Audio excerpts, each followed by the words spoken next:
والصلاة والسلام على مولانا رسول الله وآله وصحبه. حضرات السيدات والسادة البرلمانيين المحترمين، نفتتح اليوم بعون الله تعالى وتوفيقه سنة التشريع الأخيرة لمجلس النواب من الولاية الحالية، وهي مناسبة للتعبير لكم عن تقديرنا للعمل الذي تقومون به سواء في مجال التشريع أو مراقبة العمل الحكومي أو في تقييم السياسات العمومية. كما نود الإشادة بالجهود المبذولة للارتقاء بالدبلوماسية الحزبية والبرلمانية في خدمة القضايا العليا للبلاد، داعين إلى المزيد من الاجتهاد والفعالية في إطار من التعاون والتكامل مع الدبلوماسية الرسمية. ولأن السنة الأخيرة بالنسبة لأعضاء مجلس النواب ندعوكم لتكريسها للعمل بروح الجدية والمسؤولية لاستكمال المخططات التشريعية وتنفيذ البرامج والمشاريع المفتوحة والتحلي باليقظة والالتزام في الدفاع عن قضايا المواطنين.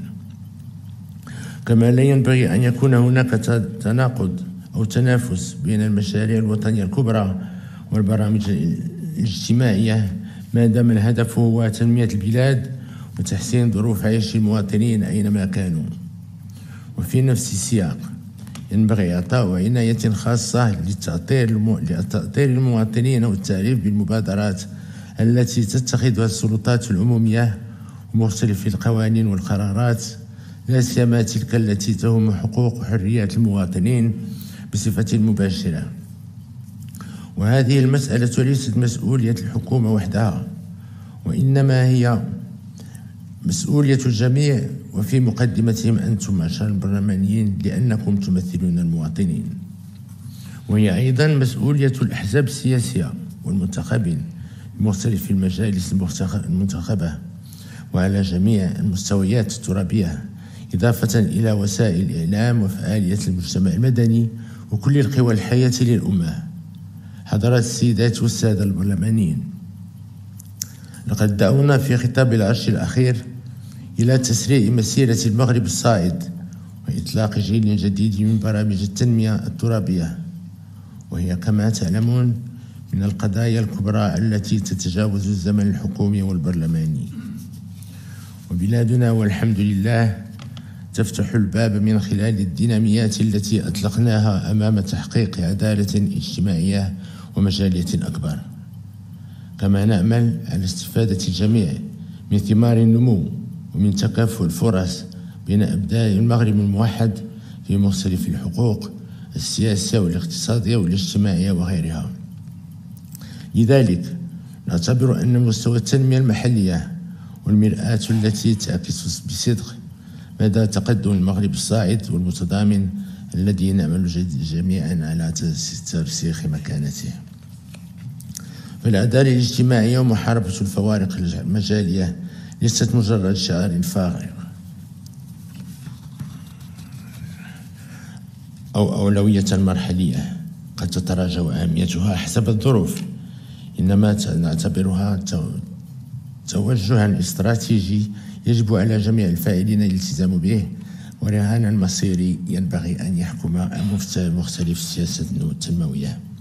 لذا فإن توجه المغرب الصاعد من أجل تحقيق العدالة الاجتماعية والمجالية يتطلب اليوم تعبئة جميع طاقاته.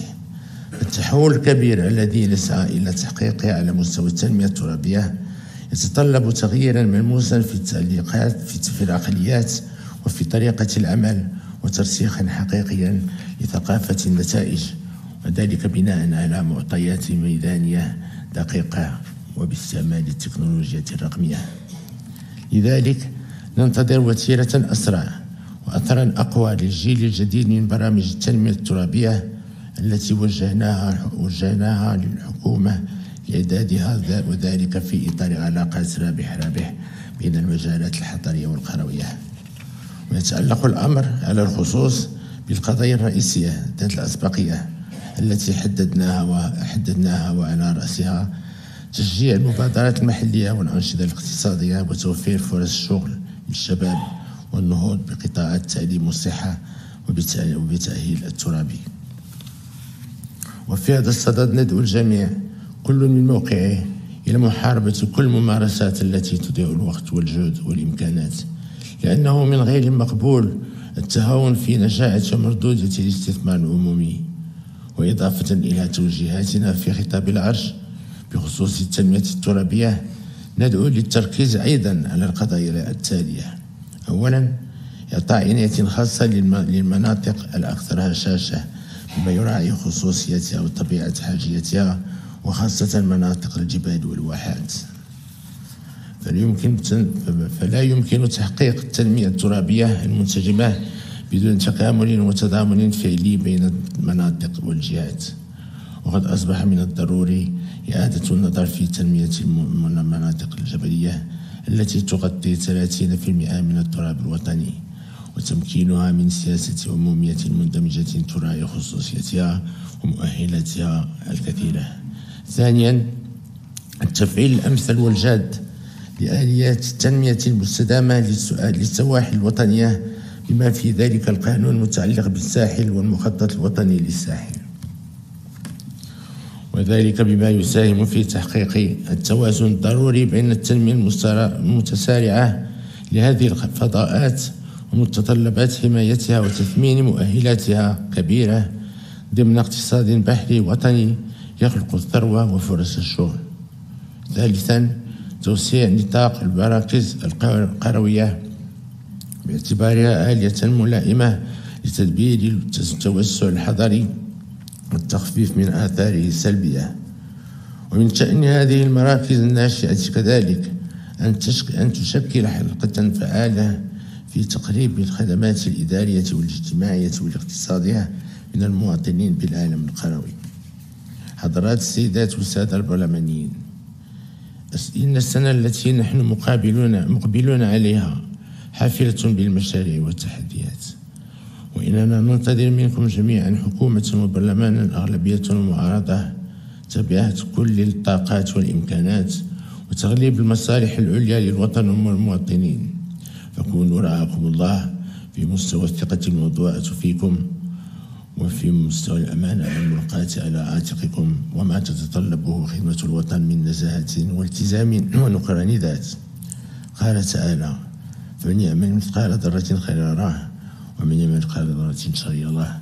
صدق الله العظيم. والسلام عليكم.